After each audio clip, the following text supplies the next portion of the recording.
Assalamualaikum warahmatullahi wabarakatuh. Selamat pagi dan salam sejahtera untuk kita semua.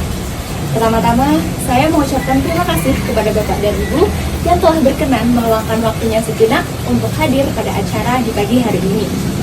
Sebelumnya, perkenalkan nama saya Anissa Fabiana Safira.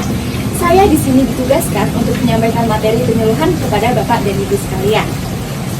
Dalam waktu 10 menit ke depan, izinkan saya untuk menyampaikan materi terkait dengan kemudahan perpajakan yang diberikan kepada wajib pajak UMKM sesuai dengan PP 23 tahun 2018. Baiklah, tanpa berlama-lama, mari kita langsung masuk ke materinya.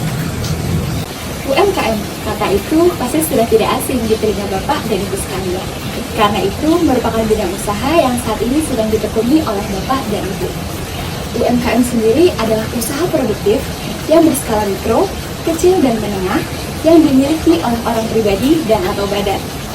Yang membedakan antara usaha mikro, kecil dan menengah adalah jumlah kekayaan bersih tidak termasuk tanah dan penjualan tahunannya.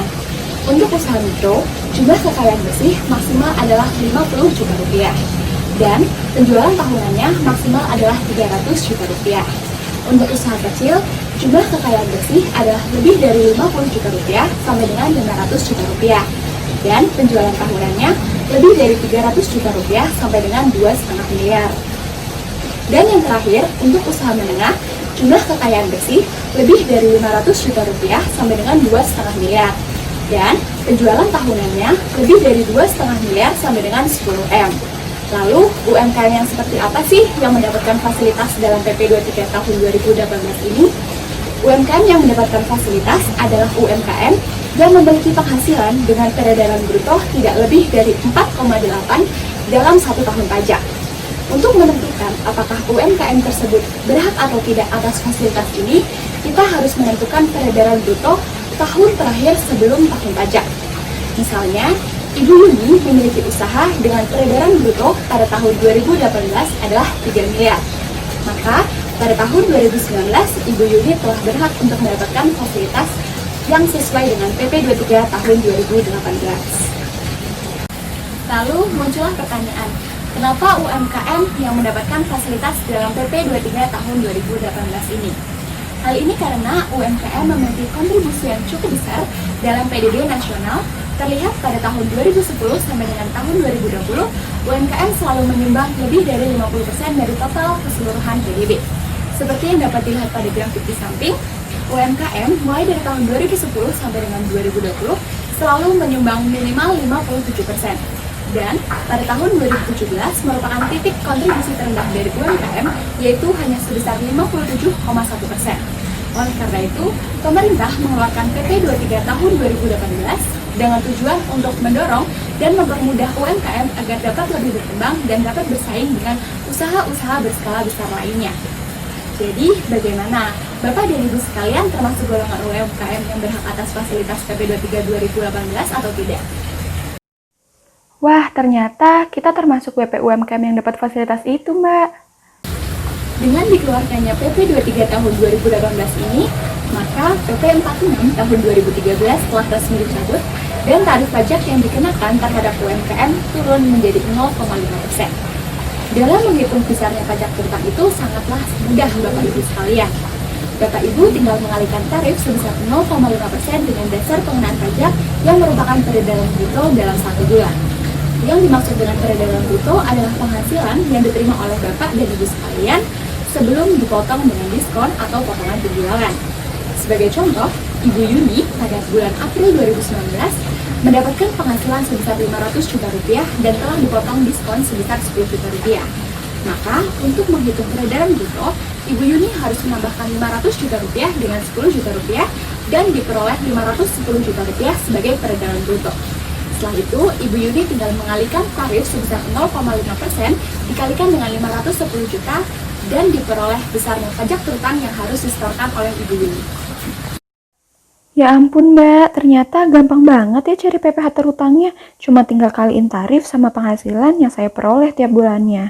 Ya Ibu, betul begitu Bu. Baik, Bapak dan Ibu sekalian, mari kita lanjut ke materi berikutnya. Jadi, setelah Ibu Yuni menghitung PPh terutang, maka langkah selanjutnya adalah Ibu Yuni diwajibkan untuk menyetorkan PPh terutang tersebut paling lambat tanggal 15 bulan berikutnya, yaitu tepatnya pada tanggal 15 Juni tahun 2019. Selain itu, Ibu Yuni juga tetap diwajibkan untuk melaporkan SPT tahunan 2019 paling lambat akhir bulan Maret tahun berikutnya, yaitu tepatnya pada tanggal 31 Maret tahun 2020. Lalu, bagaimana sih cara menyetorkannya? Jadi, langkah pertama yang harus Bapak dan Ibu lakukan adalah melakukan pembuatan kode billing.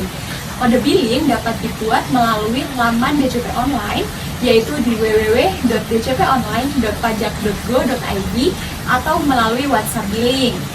Setelah melakukan pembuatan kode billing, maka Bapak dan Ibu sekalian dapat melakukan penyetoran melalui kantor pos, Bank BNI, Bank BRI, Bank Mandiri, atau pihak ketiga yang ditunjuk oleh DJP seperti Tokopedia, Lazada, maupun Bukalapak. Oh, ternyata online shop itu sekarang sudah bisa melakukan penyetoran ya, Mbak. Jadi tambah gampang ya setor pajaknya. Ya Ibu, memang mudah ya Bu penyetorannya. Namun sayangnya, Bapak dan Ibu sekalian tidak dapat secara terus-menerus memanfaatkan fasilitas dalam PP 23 tahun 2018 ini karena terdapat batasan waktu pemanfaatannya.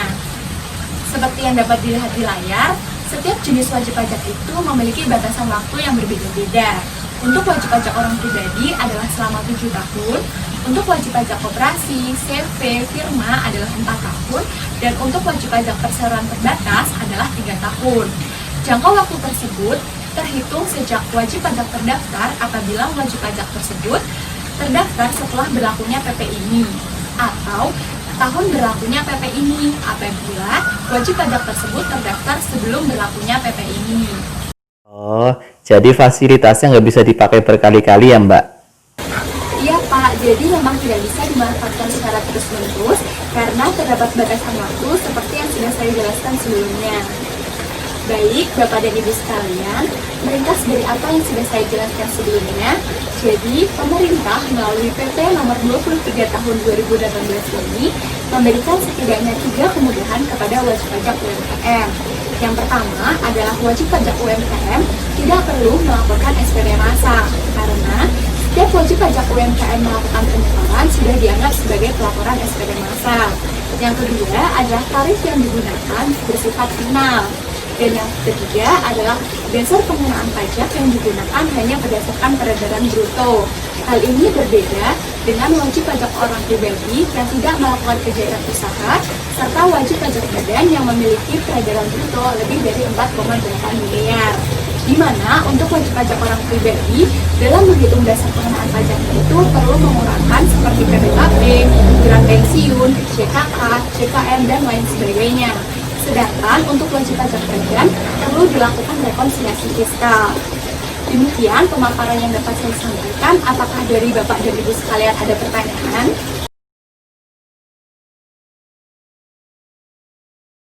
Baik, jika tidak ada pertanyaan, izinkan saya untuk menutup acara pada pagi hari ini. Terima kasih atas perhatian Bapak dan Ibu sekalian. Mohon maaf apabila ada kesalahan kata dalam menyampaikan materi. Semoga materi yang saya sampaikan dapat bermanfaat bagi Bapak dan Ibu ke depannya. Selamat pagi, wassalamualaikum warahmatullahi wabarakatuh.